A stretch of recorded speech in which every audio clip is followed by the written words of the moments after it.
May started out strike in his first match with Walter Ray Williams Jr. And he's got Walter Ray's problem. Randy leaves the 10. Yeah, that was a great shot anyway.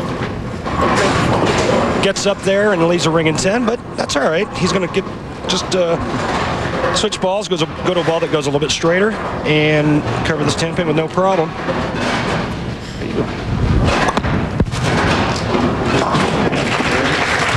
Johnny Spin Biscuit. You like that, don't you? That's great, ain't Johnny's a great guy, too. We've got to come up with a nickname for Michael Haugen Jr. He goes with the Danny Wiseman retro look, and he told us before, he said, you know, I had this shirt hanging up there, and this was my TV shirt. Yeah, and he's got that Viagra gel working.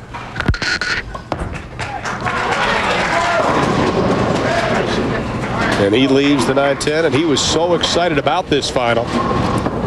Leaves the 6-10, gets a good break. This ball's going left of the head pin, but leaves himself with an easy spare for him. He'll throw it straight and hard.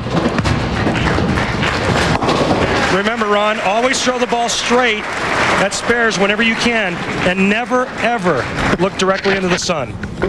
Words of wisdom, ladies and gentlemen, from Chief Meteorologist Randy Peterson. Now, what Michael Haugen needs to do is he needs to get over the first frame jitters. You know, he's had a tremendous amount of pressure on him already this week. Needed a great showing to continue on this winter tour and solidify a sponsor. Come on. He will be animated. You'll be able to hear everything he says.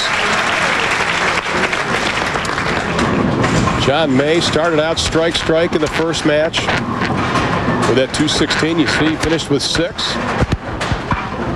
3 of 4 on single pin spares converted. And the big thing, only one open frame. And that was the 10. That's wide. Ooh. Now, is that a case of the oil and the type of pattern we were talking about? Because the ball didn't seem like it moved like it did in the first match. That was a case of a bad pitch, and John will be the first one to tell you that he missed that. He got it going right with no hand in it, and the ball just didn't have enough on it to get it back to the head pin. Now he needs to get this ball left of the 2 pin, throw it right over to the 10.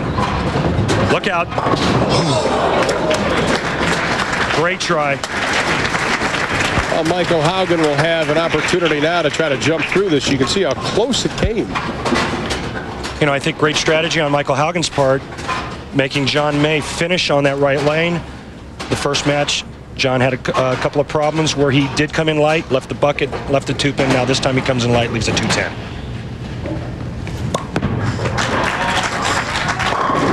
Right back on it. Well, he likes the left leg. Yeah, and Haugen knows that. He said, you know what, guess what? You can finish on the right lane. Pretty good strategy for a guy that's just been touring 4 years. For Michael Haugen. 3rd time on TV. Previous 2, he was seated 5th and 4th. He said just being seated a little bit higher doesn't change his outlook one bit coming into the finals. Left again. Now, one of the problems he said he had, Randy, we may have seen it there, he's worked hard on slowing everything down. Well, you know, when you're a down and in player like Michael Haugen is, you tend to get fast and you tend to throw. And that was definitely pulled left, leaving the 6-7. Got to get the ball right at the 6 pin, slide it over into the 7. Made it! Made it! He got it! How about that?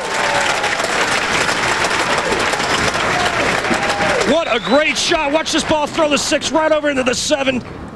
And he's still clean, maintaining a 13-pin lead. What a huge shot. Well, he knows what just being on the television final means to him. A young man not backing down.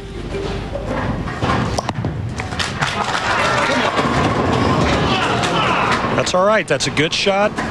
He hits the pocket. He wants to stay around the 1-3. And if that's his worst result, leaving a 7 pin. Now watch this ball. The head pin's going to go to the sidewall, and it just misses the 7. Leaves him with an easy spare. Neither player seems like they're in any kind of groove right now. Well, you know, you got to remember that during the practice and the start of the matches and throughout the matches, the lanes change. And remember what they bowled on all week. This is no league condition. This is one of the toughest conditions the guys have seen in a long time. And they bowled 48 games or 42 games bowling on stuff where you have to basically split hairs. He got that one. All right, leaves in the weak 10. Now you can see on that shot, it looked like John May moved in a little bit and didn't go quite as far right with the ball, leaving the flat 10. We've seen Walter Ray Williams Jr. leave the 10 on that right lane. That seems like it's going to be the problem lane today. You know, and I think that the number one thing you still have to remember is the guys try to fill frames. Lane conditions are tough. Fill frames, avoid opens. Well, John May already has an open in the second frame. Won 46,000 last year, over 2,000 this year.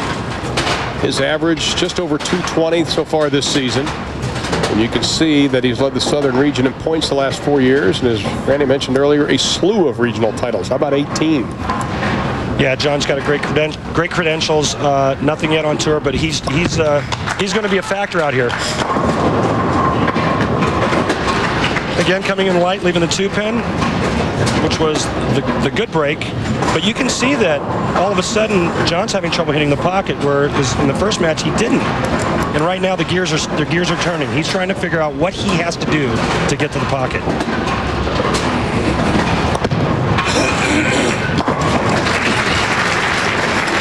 John May only one strike, finds himself down by 13 pins as Michael Haugen Jr. heads to frame number 5.